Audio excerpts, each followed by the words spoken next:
سمعنا حاجه غريبه جدا، خناقه قامت بين رئيس نادي الزمالك وبين اللاعب محمد عبد الغني. سواء كانت الخناقه دي في مواجهه مباشره او غيبيه، مش ده الموضوع، لكن بسبب ركنه العربيه.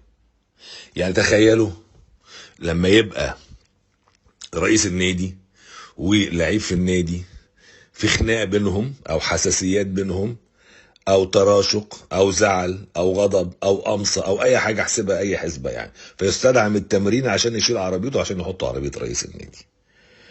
ما شفتهاش قبل كده وانا مش مندهش على فكره يعني، ومش عايز اكبر الموضوع، بس ده بيديك انطباع عن العلاقات اللي بقت فتره اللي بين لعيبه الزمالك واداره الزمالك.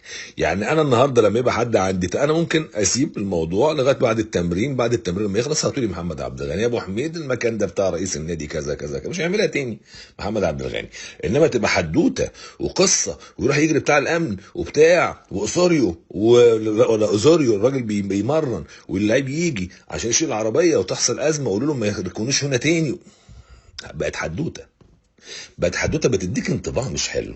وعلى فكره الراجل اوزوريو اتضايق جدا وخرج حتى من التمرين، بيقول لك من غير ما يغسل وشه خرج من التمرين روح، ومش عادته لانه عادته بيقعد وبيتكلم، بيقول خرج من التمرين روح، كان متضايق جدا. بس ده بيديك انطباع ليه؟ احيانا دول نجوم كبار واسماء كبيره ولهم جماهيريه عظيمه، اللعيب بيبقى محتاج احيانا في مواقف ما الناس ما تعرفهاش. يعني انت النهارده مثلا يعني عايز تقول للجمهور كاداره انا مالي لما انا وانا سبت مصطفى فتحي، ولا انا اللي سبت امام عاشور، ولا انا اللي سبت فلان ولا علان ولا ترتان، انا مالي، ده هم اللي عايزين يمشوا. طب ما كل لعيب، طب ما الشناوي عايز يمشي من الاهلي وطلب ده رسمي والاهلي قعده وقال له هعوضك. مش فاهم. طب ما هو في لعيبه كتير من الاهلي جاي لها عروض، يعني بيرسي تاو ما جالوش عروض؟ يعني كهربا مش جاي له عروض؟ يعني حسين الشحات ما جالوش عروض قبل ما يجدد والاهلي اصر على التجديد معاه؟ سؤال يعني، هي كل لعيبه محمد عبد المنعم ما بيجيلوش عروض؟ يعني مش في مستوى لعيب يجي له عروض؟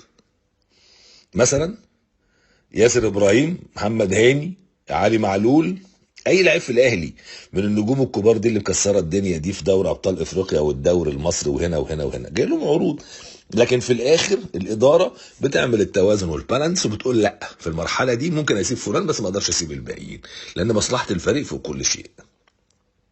فلما لعيب يسجل فيديو هو عايز ينجز، امام كان عايز يمشي، بدليل دلوقتي بيقول لك عايز يرجع، ده راجل ماشي في يناير، يبقى هو كان عايز يمشي ويخلص ولا كان عايز يحترف ويبقى ده مستهدف بالنسبه له وعايز يصنع تاريخ في اوروبا؟ احسبها بالعقل، يعني هو كان عايز يمشي ويخلص ولا كان عايز يصنع تاريخ؟ انت احسبها بالعقل وقول. لكن انا مش عاجبني فكره اللي هو اظهار اللعيبه دايما قدام الجمهور وان هم مكشوفين وان هم ما عندهمش انتماء وان طارق حامد ايه وان ما اعرفش. طب الناس هتبقي ليه على النادي يا جماعه؟ يعني عشان كده عمال تسمع ان فتوح ممكن يمشي وجاي له عروض، تسمع ان زيزو عايز يمشي، عمالين نسمع الكلام. الحقيقه نادي الزمالك اكبر منه بكتير، وانا بتكلم بصدق. يعني مش كل حاجه يعني بالخناق، يعني مش كل، حتى لو اللعيب بتاعي متضايق من موقف ما اقدر احتويه واقدر اتكلم معاه وفي الاخر ما هو مش يوسف اسامه نبيه، وفي الاخر مش سيف فاروق جعفر، واقصد اقول الاسم ثلاثي، ابن فاروق جعفر يا جماعه وابن اسامه نبيه يا جماعه، واول ناس كانت موافقه انهم يمشوا ابهاتهم. اخلص اخرج. ليه؟ الحقيقه نادي الزمالك اكبر من كده. ولما شفت الحقيقه كان زميلنا خالد طلعت عامل احصائيه كده خاصه كمان بيوسف اسامه نبيه، قال اللي بيتكلموا عنه، يعني قال لك يوسف اسامه نبيه السنه دي لعب مع الزمالك 1000.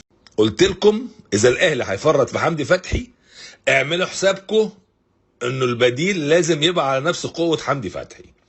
وقلت كمان انه احد المرشحين بقوه يكون بديل لحمدي فتحي هو امام عاشور، مش عندنا في الزمالك ولا عندنا في حد، خلاص الزمالك باع والموضوع خلص. يعني بالنسبه للزمالك ده الزمالك نفسه عشان امام عاشور يرجع لازم يتفاوض مع ميتلاند ويدفع فلوس وياخدوا اعاره او يشتريه من جديد زيه زي الاهلي او بيراميدز او اي نادي يخش في الصفقه مع ميتلاند. يعني خلاص هو مش لعيب الزمالك، فانسى قصه اهلي والزمالك في امام عاشور.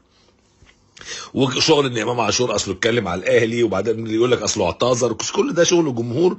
يعني اللي عايز امام عاشور يروح الاهلي هيفسرها انه اعتذر، واللي مش عايزه يروح الاهلي يقول لك ايه ده والقيم ده اتكلم عنكم ازاي وحصل. في الكوره مفيش الكلام ده، سيبك من ده. الاهلي لو عايزه خلاص يعني الموضوع منتهي يعني.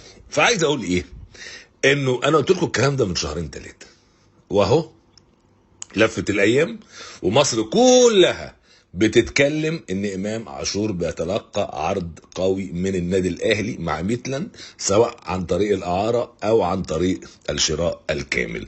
ونفس الكلام من بيراميدز، نفس الكلام من بيراميدز. ولما تيجي تمنطق في بعض الاخبار منطقها، يعني بتقول ايه، اصله شبان اللي قال يبقى ده ممكن يبقى عنده حق، سين اللي قال لا اصل ده اخباره مش لا ما تحسبش الموضوع دايما كده، في حاجات تمنطقها. هل الاهلي محتاج امام عاشور في نص الملعب؟ مليار في المية. ليه؟ لانه ساب حمدي فتحي. طب واشمعنى امام عاشور؟ طب ليه مش رضا بوبو؟ طب ليه مش محمود حماده؟ ورضا بوبو ومحمود حماده من اللعيبه المرشحه كمان تيجي الاهلي على فكره، عشان في اليو ديانج مرشح كمان يمشي. بس اليو ديانج وحمدي فتحي كل واحد ليه صبغه مختلفه. الاثنين مدافعين في نص الملعب، الاثنين ممكن يأدوا دور رقم 6 كويس جدا. بس حمدي فتحي لما بيستخدم في 8 اللي هو يقدر يطلع يتقدم ويجيب اجوال ويشوط ويباصي ويعمل الحركات بتاعه اللعيب نص الملعب اللي بيتقدم ده اللي بيعملها السوليه، حمدي فتحي بيعملها بكفاءه 10 على 10. مين احسن بيعملها في الثلاثه اللي قلناهم؟ امام عاشور، محمود حماده، رضا بوبو. امام عاشور رقم 1، لان امام من ضمن مميزاته كلاعب نص خط نص مدافع لما بيستخدم في 8 عنده الثلاث اربع مهارات المهمين، اللي هو دريبلينج بالكوره، بيجري بالكوره كويس جدا، بيباصي كويس جدا، بيشوط كويس جدا، عنده فيجن عالي جدا في السيروهات اللي بيعملها، يقدر يلعب وينج اذا احتاجته، يقدر يسقط قدام اذا احتاجته، يقدر يستخبى ويبقى يعني من شله القادمين من الخلف وتسقط له الكوره. يعني يقدر يعمل لك حاجات كتيره جدا في هذا المكان. فيعني البديل المناسب لحمدي فتحي هو امام عاشور. الاهلي بقى هيفلح في الصفقه ام لن يفلح، دي قصه تانية. دي ايه؟ قصه تانية. طيب ده بالنسبه لامام عاشور. هو انا بس عندي حاجه عايز اتكلم عنها بمناسبه الكلام على امام عاشور والاهلي والزمالك والحاجات دي. امبارح السلام عليكم ورحمة الله وبركاته، مشاهدينا الكرام، مشاهدينا في كل مكان، واهلا بكم في فيديو جديد من قناتكم ديشا الاهلاوي. ان شاء الله كلامنا النهارده عن خناقة مرتضى منصور مع محمد عبد الغني. الراجل في التدريب اللي هو مين؟ محمد عبد الغني، اللي انت بتدفع له مرتب قد ايه؟ بال5 مليون. يعني الراجل ثروة قومية لنادي الزمالك.